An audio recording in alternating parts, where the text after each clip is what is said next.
Hey everyone, so today I am saving seeds. I spend a lot of money each year on seeds and next year I'm going to try to do better. I'm hoping to have a seed budget that maybe is half of what I spent last year and only $150 instead of $300 to $500. We'll see. I'm not sure if that's entirely realistic, but today I've got one of my Granny Cantarell tomatoes. This is a nice rosy beefsteak tomato. I'm going to use this for making crushed tomatoes, but before I process it, I'm going to take the seeds.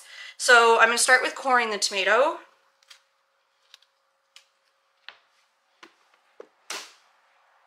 I'm going to open my jar. So I've got just a mason jar with a reusable lid.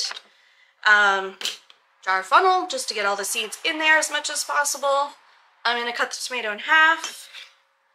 And this one, you can see the seeds are really visible. It's still a really meaty tomato, but I'm really easily able to scoop the seeds and the jelly bits right into the jar. So this year I'm learning, and it's a Homestead goal to save as many seeds as possible to hopefully have a more affordable year next year. So I purchased a book when I purchased seeds this year called Seed Saving, and it's from Seeds of Diversity Canada.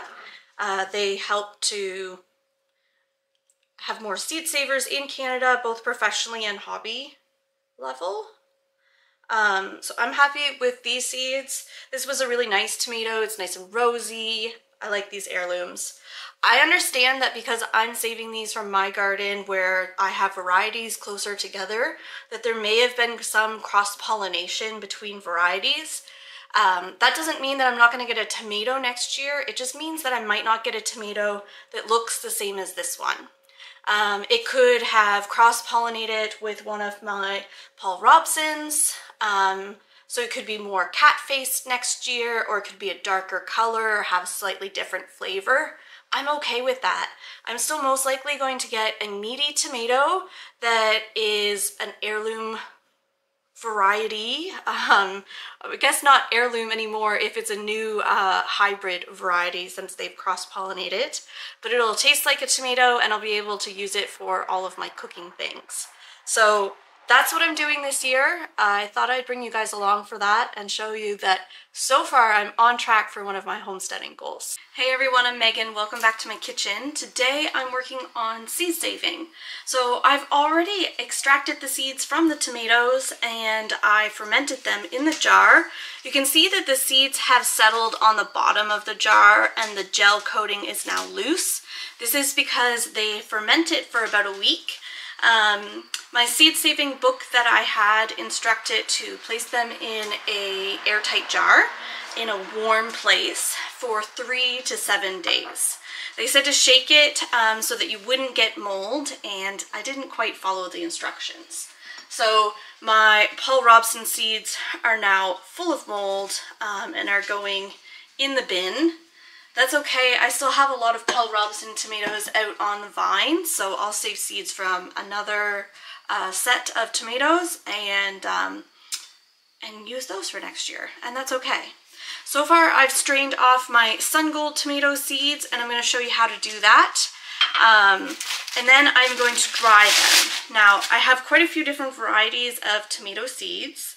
And while I don't expect them all to be true to type because I planted quite a few varieties close together, especially for my cherry tomato varieties, I'm going to label a coffee filter and then dry the seeds on a coffee filter.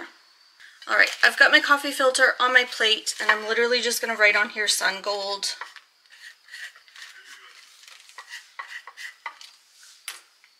And dump my Sun Gold tomato seeds out of the jar.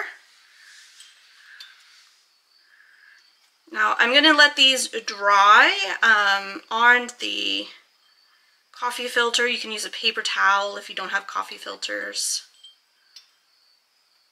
And then I will store them in paper seed envelopes until next year. And I do put those in a photo case, like you probably see a lot of other people do online. I got them at Michael's. I'm just kind of unclumping these. There's no more gel left. They're a little stuck together. Those are my sun golds, and I'll let them dry and then get them in their envelopes, and they're ready for next year. So for my firework tomato seeds, what I'm going to do is add clear water to my jar, give them a little swirl around. See how all the seeds are now sinking to the bottom, and I can just pour that water off. So the tomato pulp is going to go with this. That's expected. And if we lose a few seeds, the book says that's okay, and that the seeds floating to the top are most likely not going to be fertile. So I'm just going to do that, rinsing in cool water, pouring it off until the water runs clear and there's no more tomato pulp left floating in there.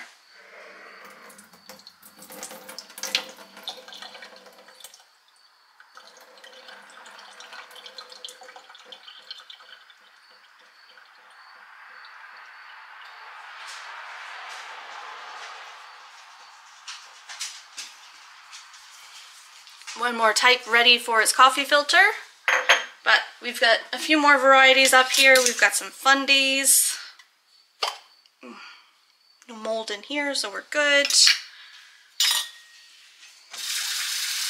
These ones smell really fermented, almost like wine.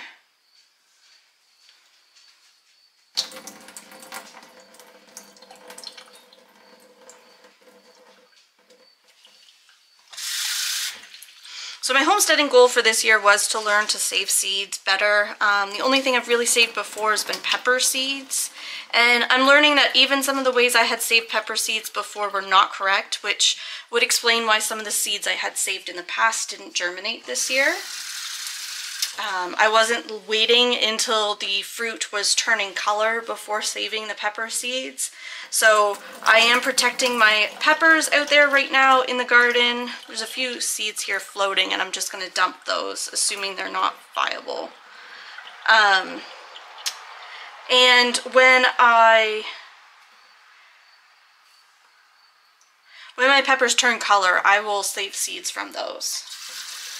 Benefits is then I know exactly what variety they are also, because I have some varieties of pimento peppers, for example. I have an Amish pimento that ripen to red, and then I have tangerine pimentos that ripen to an orange tangerine color.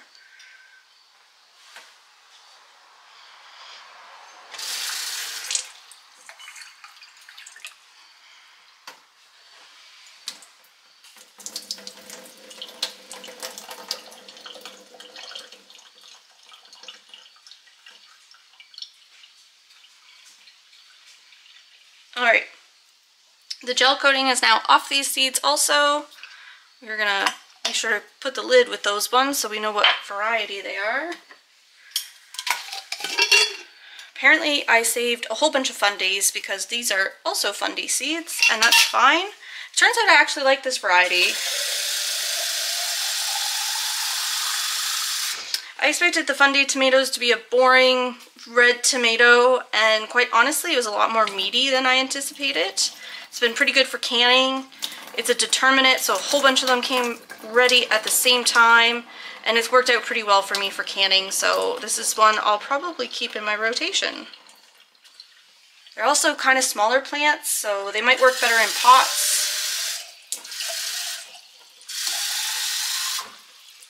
Or more of a raised bed environment, which some of our friends do who like to get seedlings from us, so that will work for that.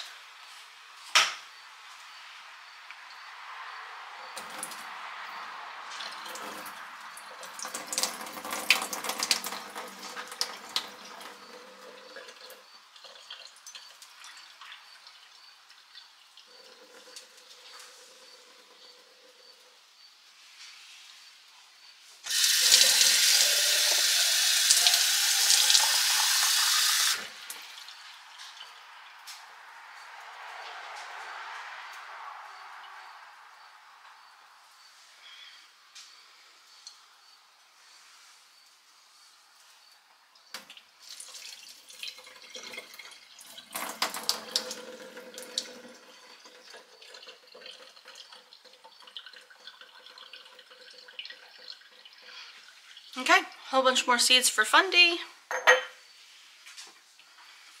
Granny Cantarelle. I mispronounced this on another video. I'm sorry. I had the incorrect name in my head when I was reading these in the past. So Cantarelle, I believe, is the correct term. These actually turned out to be a really nice tomato. They're certainly not as prolific as our Paul Robsons, but they are nice fluted heirloom tomato with good flavor. So we'll probably grow some of these again next year. And we're gonna amend our soil, so maybe we'll have a better yield on these.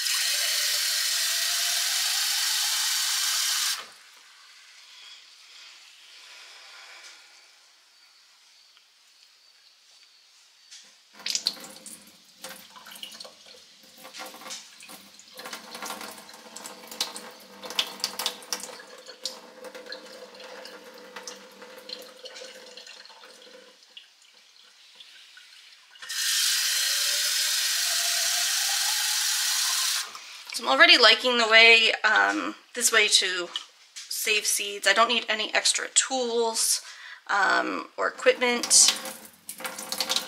It's pretty hands-off. Maybe it should have been a bit more hands-on with actually shaking the jar every day, but here we are. For the most part, it worked.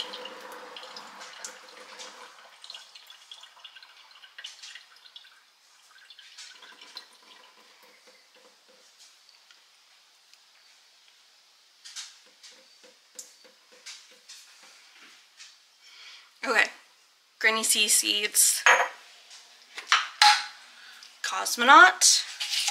You see, we use lots of abbreviations.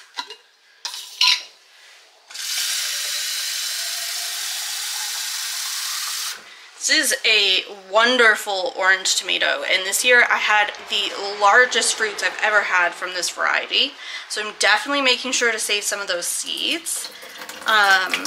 They're just absolutely huge and still had their good flavor. So one of the reasons I want to be able to save my own seeds is so when you have a bumper crop, you can try to keep some of those plant genetics.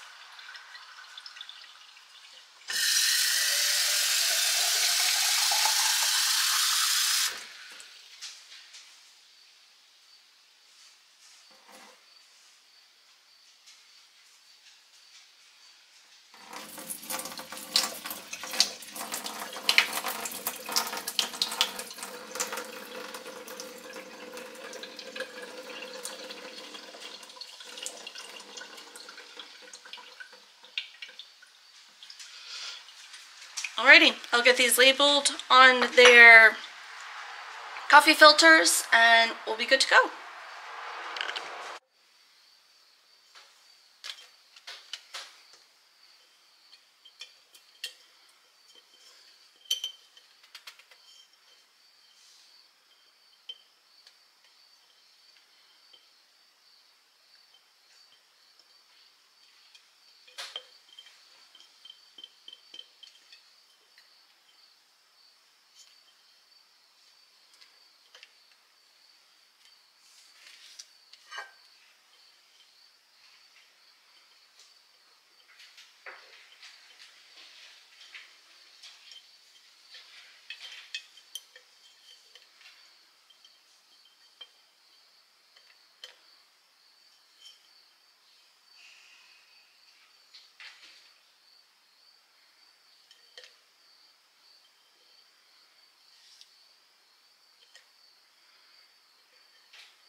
Okay, so they're on the coffee filter, And I'm actually just stacking these over here on my stackable cooling rack.